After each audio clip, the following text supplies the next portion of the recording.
I'm Chapo Narok. Can somebody give us some information about the new, I think the bill is SP 32 about the feed-in tariff? Thank you.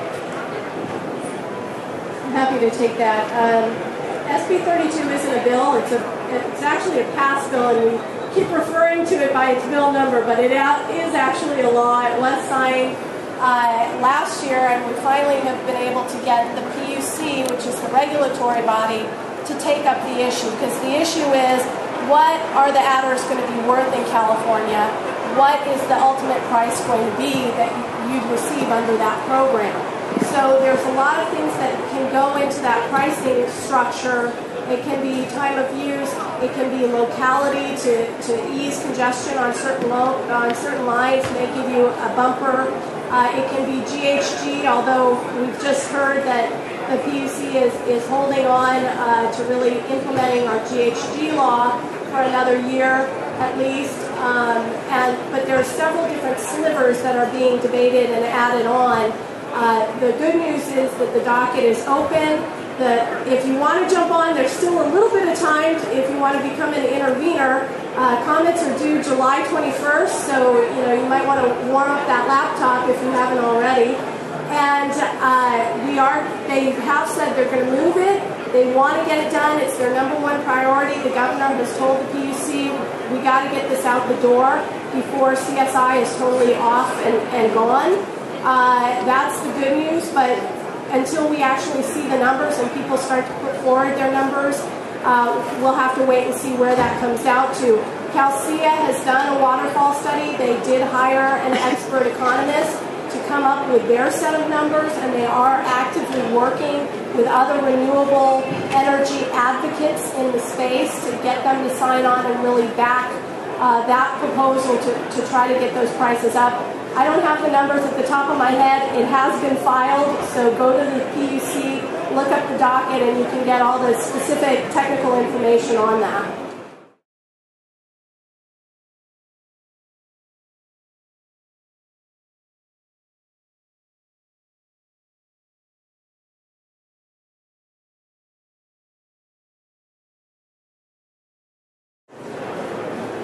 Okay, so George, maybe I can ask you, and basically I ask you all the same question. We've been discussing a little bit what's needed to have a stable market.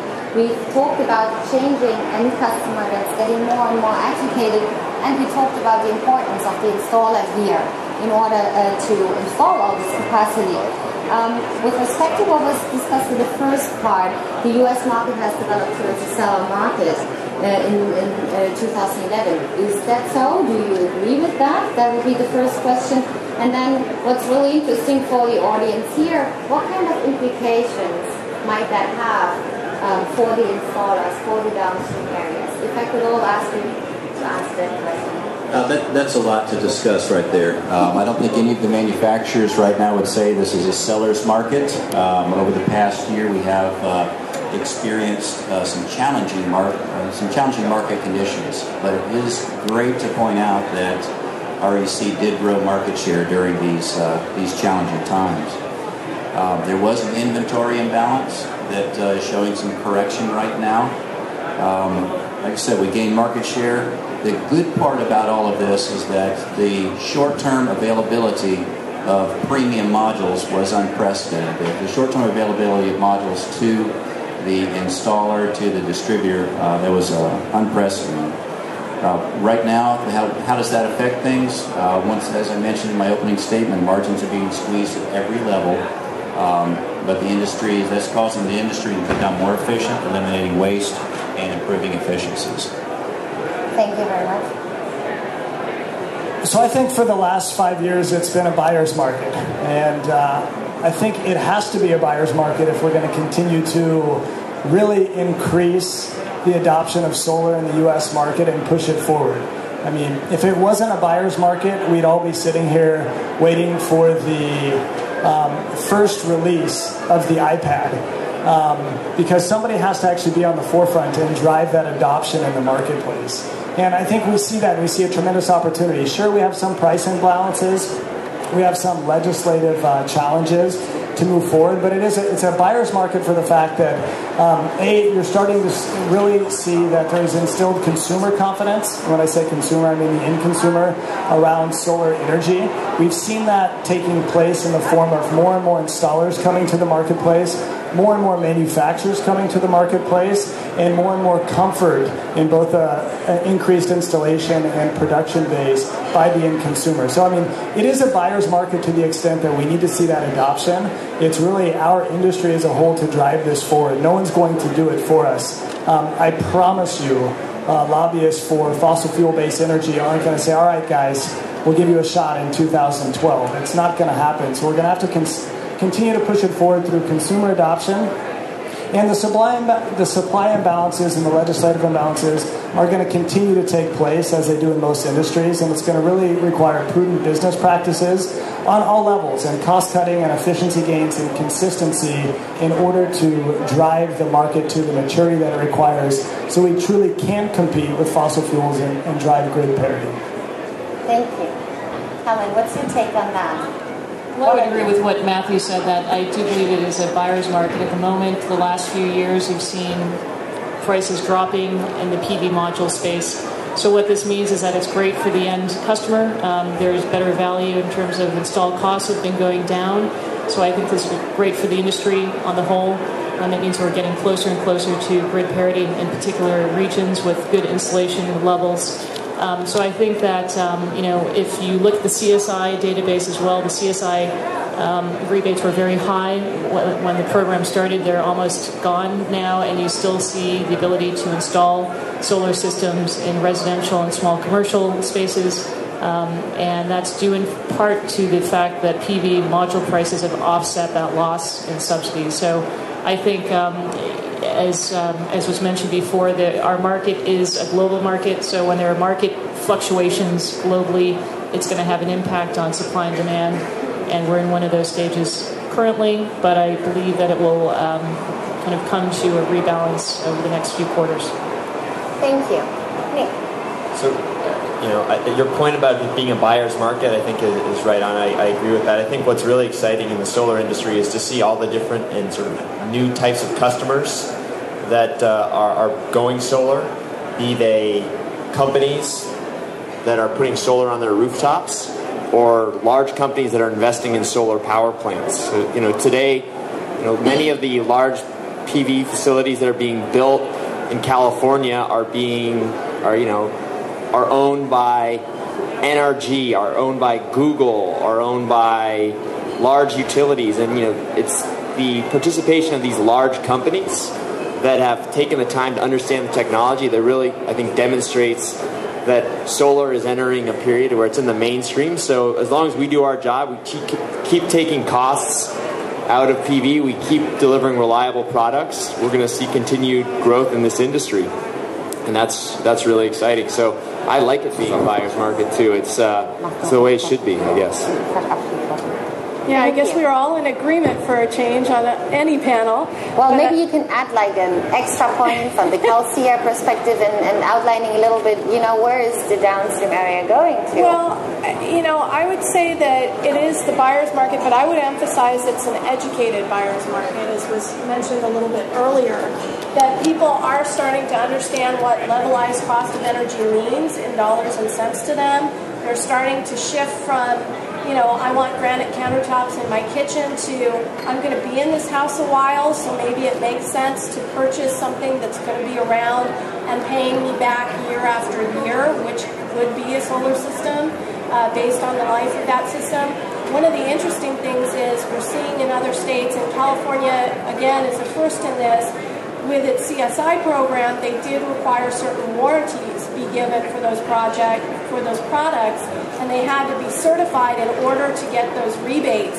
And that is something I think we're going to see more and more. Arizona is recently their Arizona Corporations Commission, which is the equivalent of California's Public Utilities Commission, is discussing and is likely to publish a requirement for a new set of warranties to be given to get their types of rebates as well. I believe it's limited to APS, which is one of their utilities, not all utilities at this point. but certainly there's a movement afoot to make sure that if the state is providing any types of incentives, whatever flavor that takes, that there is a concern on the consumer side that they be protected, that they are actually making a significant investment themselves, and that that product does continue to work year after year, you know, throughout its life cycle. So that, I think, is coming up, and for the installer, I'm sure a lot of you have seen that people are starting to really ask you much more fine-tuned questions on what does this mean for year 5 or year 25. Yeah, exactly, and that really is the challenge, and that's the room here where you can discuss about that, because installers need support in answering these questions and facilitating really, because that is what your success depends on. So, unfortunately, we were at the end of the panel. Thank you so much, and I hope you do show your appreciation as well with a round of applause for our excellent speakers.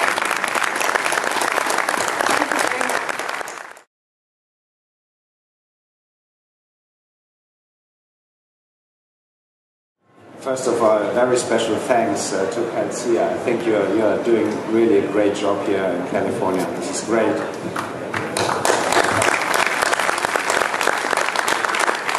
And special thanks to the panelists, Helen, George, Nick, Matthew, and Janet. Please, remember, the Joint Forces for Solar means that we are jointly working together to push the diffusion process forward. State-wise, country-wise, and in the whole world. So I ask you to join the Joint Forces for Solar initiative. You can join Facebook, just like us. The more people we are on a global level, on a local level, the better we get awareness from the politicians and from the uneducated people. So perhaps you can join joinforces@solar.com. Just link. It is free for installers, it is free for contractors, it is free for market intermediaries. And that's it. Thank you very much for your time, and thank you very much that you joined us today, and I wish you a very nice evening and a great show here in San Francisco tomorrow and the day after. Thank you very much.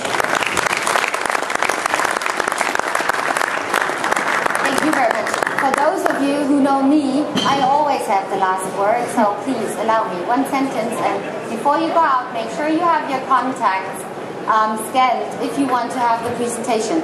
So I would like to thank again all our partners and supporters, Intersolar, Bosch, Chaset, REC, Jinko Solar, SES21.